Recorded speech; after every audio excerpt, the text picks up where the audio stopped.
ప్రభావతికి అడ్డంగా దొరికిపోయిన మాణిక్యం, బయటపడ్డ రోహిణి నిజ స్వరూపం, షాక్లో కుటుంబ సభ్యులు. ఇప్పుడు ప్రభావతి ఏం చేస్తుంది? మాణిక్యం ఏ విధంగా కవర్ చేస్తాడు? రోహిణి ఈసారి ఏ అబద్ధం చెప్పి తప్పించుకుంటుంది?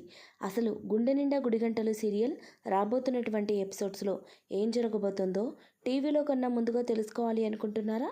అయితే వెంటనే ఛానల్ సబ్స్క్రైబ్ చేసి పక్కనే ఉన్న బెల్ ఐకాన్పై ట్యాప్ చేయండి. అప్పుడే మేము పెట్టే ప్రతి వీడియో కూడా నోటిఫికేషన్ రూపంలో మీ వరకు వస్తుంది. వీడియోను లైక్ చేయడం, మీ ఫ్రెండ్స్ అండ్ ఫ్యామిలీ మెంబర్స్తో షేర్ చేసుకోవడం మాత్రం మర్చిపోవద్దండి. మీరిచ్చే ఒక్క లైక్ మాకెంతో సపోర్ట్ ఇంకా ఎంకరేజ్మెంట్గా ఉంటుంది. విద్య రోహిణికి ఎన్నిసార్లు కాల్ చేసినా రోహిణి తీయకపోవడంతో మీనాకి కాల్ చేసి అర్జెంటుగా రోహిణితో మాట్లాడాలి అని చెప్తుంది. విద్య మాటల్లో టెన్షన్ గమనించిన మీనా అయితే ఎందుకు విద్య ఇంత కంగారుగా ఉంది? అర్జెంటుగా రోహిణితో మాట్లాడాలి అంటుంది. అంత సీరియస్ విషయం ఏమై ఉంటుంది? నాకు చెప్పమన్నా చెప్పలేదు.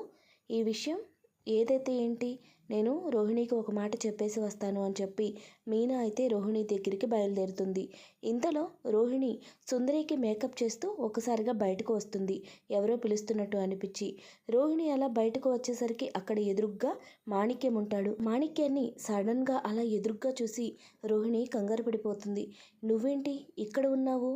ఏదో పెళ్ళన్నావు, ఇక్కడ ఉన్నావేంటి? ఈ మండపంలో నీకేం పని అని చెప్పి రోహిణి అడగడంతో మాణిక్యమైతే, అదేంటి రోహిణి పాప, నేను చెప్పింది ఈ పెళ్లి గురించే, నా మేనల్లుడి పెళ్ళి. అయినా నువ్వేంటి నేను ఇక్కడ ఎందుకున్నానని అడుగుతున్నావు?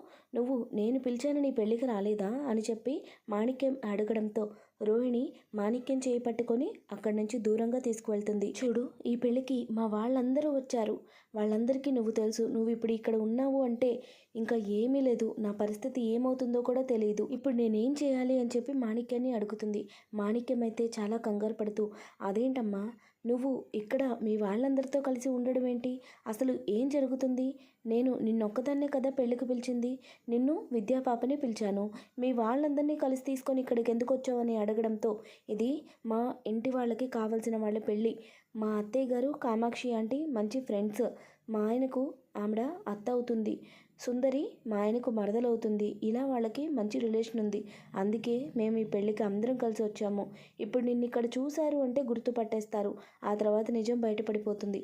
ఇప్పుడు నేనేం చేయాలి, వాళ్లకు ఏం సమాధానం చెప్పాలి అని చెప్పి రోహిణి అడుగుతుంది. దానికి మాణిక్యం, చూడమ్మా, ఈ పెళ్ళి నేనే జరిపిస్తున్నాను, ఈ పెళ్ళికి అన్ని పనులు కూడా నేనే దగ్గరుండి చేస్తున్నాను, నేను ఈ పెళ్ళి నుంచి బయటకు వెళ్ళలేను, ఇప్పుడు ఏం చేయాలి చెప్పు అని చెప్పి మాణిక్యం అడుగుతాడు.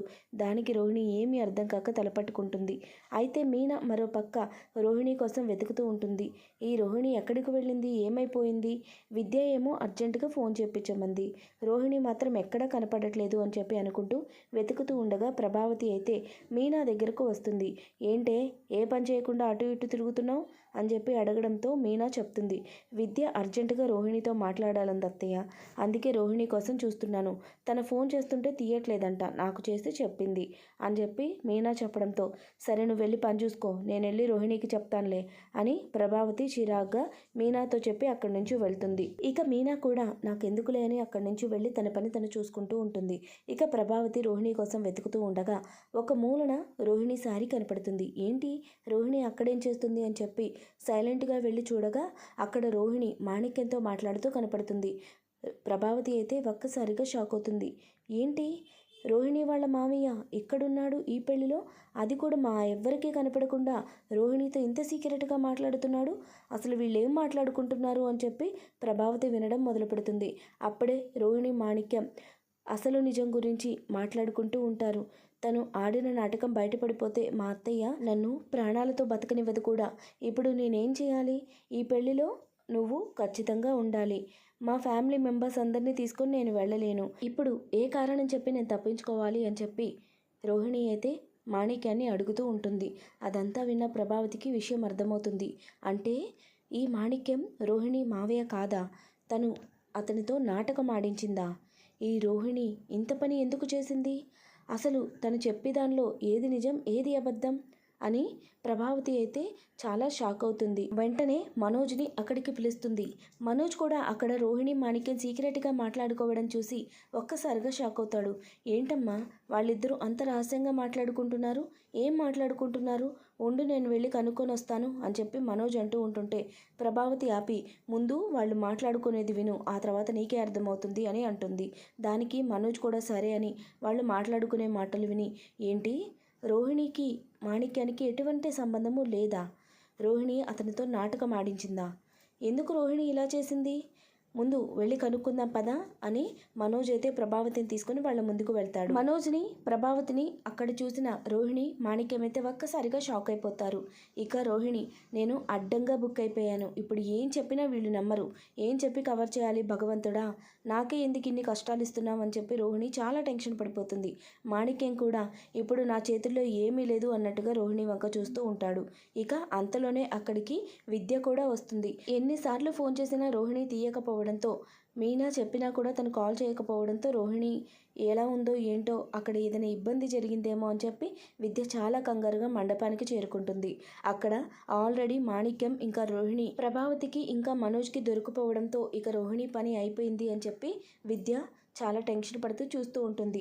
విద్య కూడా టైంకి అక్కడికి రావడంతో మనోజ్ విద్యను చూసి ఈ విషయం నీకు ముందే తెలుసు కదా, అందుకే కదా అంత టెన్షన్గా ఫోన్ చేసి అర్జెంటుగా రోహిణితో మాట్లాడాలి అని చెప్పావు, అయినా నీకు ఇక్కడ మాణిక్యం ఉన్నాడని ఎలా తెలుసు? అంటే నువ్వు కూడా ఈ నాటకంలో భాగస్వామ్యం అన్నమాట, అసలు నిజమేంటో చెప్తారా చెప్పరా అని చెప్పి మనోజ్ నిలదీస్తాడు.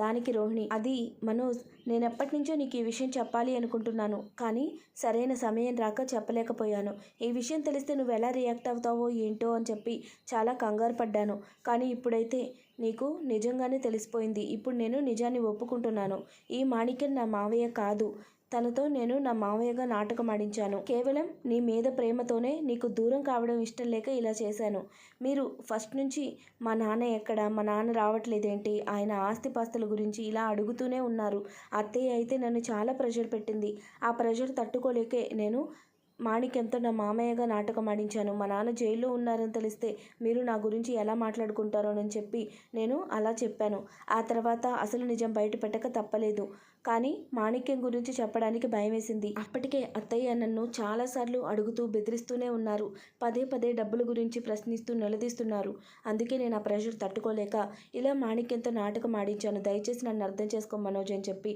రోహిణి చెప్పడంతో మనోజ్ అయితే కోపాన్ని తట్టుకోలేక రోహిణి చెంప పగలగొడతాడు. ప్రభావతి అయితే నువ్వు ఈ విషయంలోనే ఇంత నాటకం ఆడావో, ఇంకా ఎన్ని విషయాల్లో ఎంత అబద్ధం చెప్పావో, అసలు నీ గురించి నాకు నమ్మకంగా లేదు, ఉన్న నమ్మకం అంతా కోల్పోయావు, ఒక్క రూపాయి ఏనాడు పుట్టింటి నుంచి తీసుకురాలేదు, ఆస్తులున్నాయి పాస్తులున్నాయి కోటీశ్వరరాల్ని అని చెప్తూనే ఉన్నావు, ఇప్పుడేమో మా నాన్నే పోయాడు, ఆస్తులన్నీ గవర్నమెంట్ స్వాధీనం చేసుకుంది, ఇలా కబుర్లు చెప్తూ వచ్చావు, మీ మావయ్య అన్న ఉన్నాడు కదా అనుకుంటే ఇప్పుడు అతను కూడా ఫ్రాడ్ అని తెలిసిపోయింది, అసలు నువ్వే ఫ్రాడ్ అని నాకు అనుమానంగా ఉంది అని చెప్పి ప్రభావతి నిలదీస్తుంది. మనోజ్ కూడా నాకు కూడా అనుమానంగా ఉందమ్మా, రోహిణి నేను అడిగిన ప్రతిసారి కూడా టాపిక్ డైవర్ట్ చేస్తూ ఉంటుంది, తన ఫ్యామిలీ గురించి నాకు కూడా ఏ ఒక్క విషయం తెలియదు, రోహిణి మీద నాకు ఇప్పుడిప్పుడే కొన్ని అనుమానాలు వస్తున్నాయి అని చెప్పి మనోజ్ కూడా అంటాడు.